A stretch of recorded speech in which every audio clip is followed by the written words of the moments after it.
हरे कृष्ण बोलते हैं और एक दूसरे के दिलों से जुड़ जाते हैं।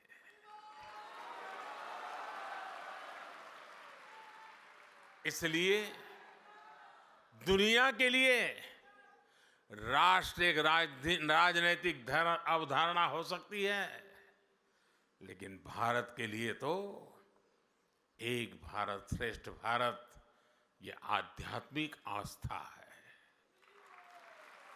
हमारे सामने खुद श्रील भक्ति सिद्धांत गोस्वामी का जीवन भी एक उदाहरण है।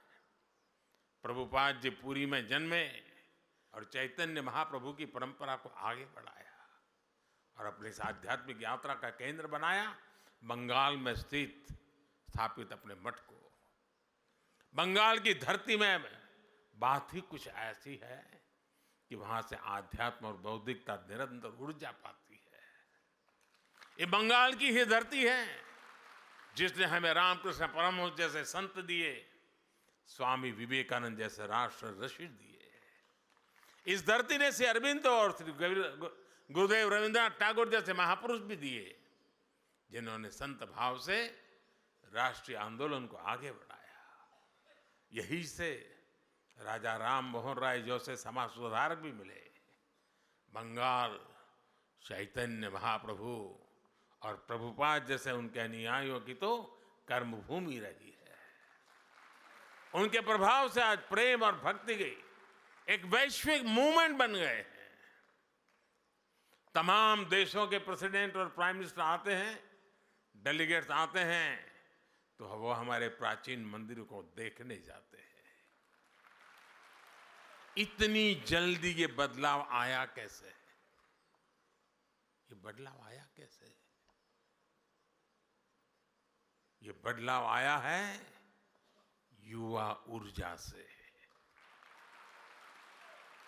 आज भारत का युवा बोध और शोध दोनों के साथ में लेकर के चलता है।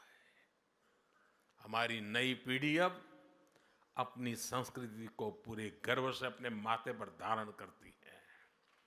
आज का युवा स्पिरिचुअलिटी और स्टार्टअप्स दोनों की अहमियत समझता है, दोनों की काबिलियत रखता है।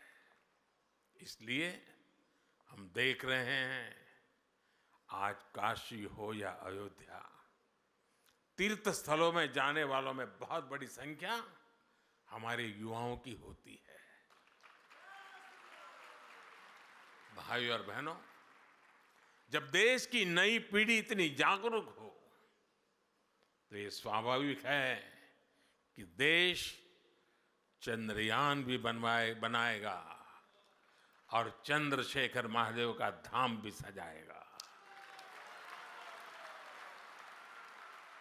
जब नेतृत्व युवा करेगा तो देश चंद्रमा पर रोवर भी उतारेगा और उस स्थान को शिव शक्ति नाम देकर अपनी परंपरा को पोषित भी करेगा।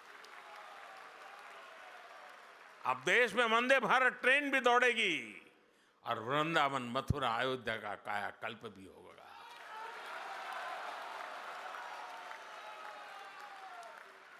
मुझे बताते हुए भी खुशी हो रही है कि हमने नमामि गंगे योजना के तहत बंगाल के मायापुर में सुंदर गंगा घाट का निर्माण भी शुरू किया है। साथियों, विकास और विरासत की ये हमारा कदमताल 25 वर्षों के अमृत काल में ऐसे ही अनवरत चलने वाला है। संतों के आशीर्वाद से चलने वाला है। संतों के आशीर्वाद से हम विकसित भारत का निर्माण करेंगे और हमारा अध्यात्म पूरी मानवता के कल्याण का मार्ग प्रशस्त करेगा। इसी कामना के साथ आप सभी को हरे कृष्णा, हरे कृष्णा, हरे कृष्णा। बहुत बहुत धन्यवाद।